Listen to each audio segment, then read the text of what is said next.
Question I want to know, who's better? If I could rewind the clock to make Dad 16, could you beat Dad? Sure. Yeah. Dad, what you say? Yeah. He probably can get me. I'm gonna give him that. What did you learn, because you were a really good player back in San Diego, what did you learn to try to help him develop? Things that I wasn't taught, so like making sure that I stay on the ball, ball handling, making sure that he played 2 years up, which made him a shorter player so he can play the position point guard that he was going to have to play in the future. So just kind of teaching him those type of things, putting him in a position to be successful down the road. Mike, is that frustrating at first, and you had to always play with older kids? Because I'm sure you want to get off every game, and at first it probably was hard. Nah, it was never really hard. Like, I like challenges. Yeah. So, you know, it's pushing me. But I like playing up. I would never play my age group, like, ever. When did it kind of click to you that you were pretty good? Probably 6th grade, going to 7th grade. Was there a game? Was there a moment? It was actually in Charlotte. It was when we played Birmingham in Charlotte, 6th grade. And then, I don't know, everything kind of just took off from there. You decided when you were changing schools to come to Charlotte, from San Diego to come here? Well, I already got history out here, and I got family out here. And then the whole COVID situation in California, it was like they still haven't played. They don't got no season, so it just made sense. What do you guys think of the competition in North Carolina versus San Diego? First, Dad, and Mike. I think the guards overall are a lot tougher. They seem to be a lot quicker, play with a lot more heart, you know, overall. You know, California, we have some really good guards, top heavy. Yeah. But overall, I think Carolina just have those type of guards. They go at you. Your dad told me off camera, he said a 3-star guard here has 5-star heart. I thought that was kind of interesting. What do you think about that? I think North Carolina's more neutral. So you got more. I say California has more like high-level players. Carolina just has a lot more, you know, good players. Just players that can play. In California, we got a lot of 5-stars in California. There's not a lot of 5-stars out here, but your 3-stars and 4-stars can play and compete. So there's not much of a middle class out there. It's more of a middle class. Yeah. What about the evolution of the Instagram? How do you go from 0 to 2 point however many million it is now? It's just kind of just having over time. 7th grade summer, that's when it really just went crazy. Like, it's just like coming out your shell. People didn't really know who I was. And I just put myself on. Was there one post that did it? Or?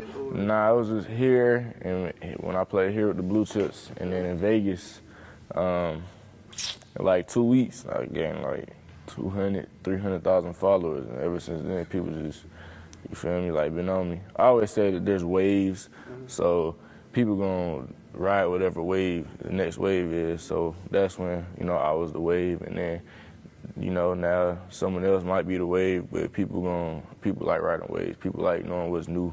You feel me? What do you worry about, Dad, when your son becomes instantly that popular? Because he's no longer just Mikey now. You know, now he's got to be, everybody he meets, he has to be good Mikey, otherwise, oh, that dude's a ball. You know what, for me, I know how it go. You know, I'm 51 years old, been living long enough to know you're going to have some ups and some downs. So it don't, you know, none of that really bothered me, the whole internet sensation thing. My thing is just, you know, always stay humble and always treat people as an equal, no matter what, you know. And I think if we can master those 2 things, you know what I mean, I think we'll be all right. Mikey, what's it like for you, though? Because do you ever think there's something I can't do, I can't go, like, you got Chick-fil-A over there. Can you go inside of Chick-fil-A and just get Chick-fil-A? Can you go to the mall?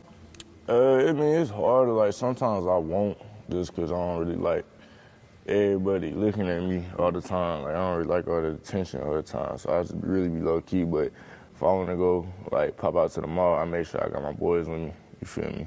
I'd be 3 or 4 deep going to the mall. Like, just because, so they can't get to you.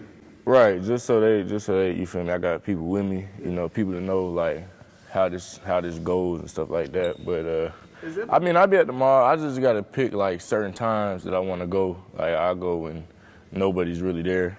The mall's about to close or something. But if I go during the day, I go with like 3 or 4 of my friends. Isn't that a lot to have to deal with at 16 years old? You can't just be. Yeah, it kind of just became normal now. Yeah. Can you think of a specific time though, recently, where you kind of thought about, man, I don't think I'm gonna do that today? Not during COVID, probably before COVID. There's been a lot of things, whether it's going to games or, going to the beach or the mall. Sometimes I was like chilling and being low key. Like I cover up like my face with a hoodie or whatever. Sometimes I just don't want to be seen. But not during COVID. And I can't really remember because it's a lot of times like that. My reputation is from talking to people that Mikey's a nice guy. He's always gonna take the picture with you. He's always gonna be nice to you. Is that the case? Yeah, there's definitely times that I don't feel like taking pictures. I just feel like being bothered. But, my thing is like with the kids, I'll take pictures with the kids and stuff. But I tell like if folks is like my age, older than me sometimes and I don't really want to take pictures, I just tell them like, I don't, like not right now. You feel me, later on. But if it's like a little kid or something. When you eating, they come up to you then? Yeah, all the time. Yeah, all the time.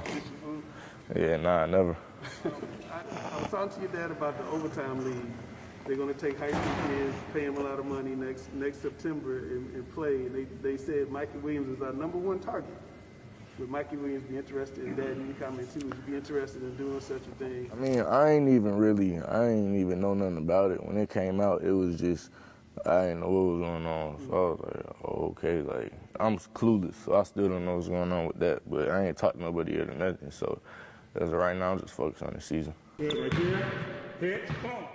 just trying to get through this season, try to win this state championship, just trying to stay focused on the task at hand. As far as what they're doing, I think, it's a great opportunity, for some kids, for some kids it may not be. It's just, family decisions that need to be made. But right now, we stand focused on what we need to do. We're having a great time playing with Lake Norman, you know what I'm saying? So that's where our mind is right now.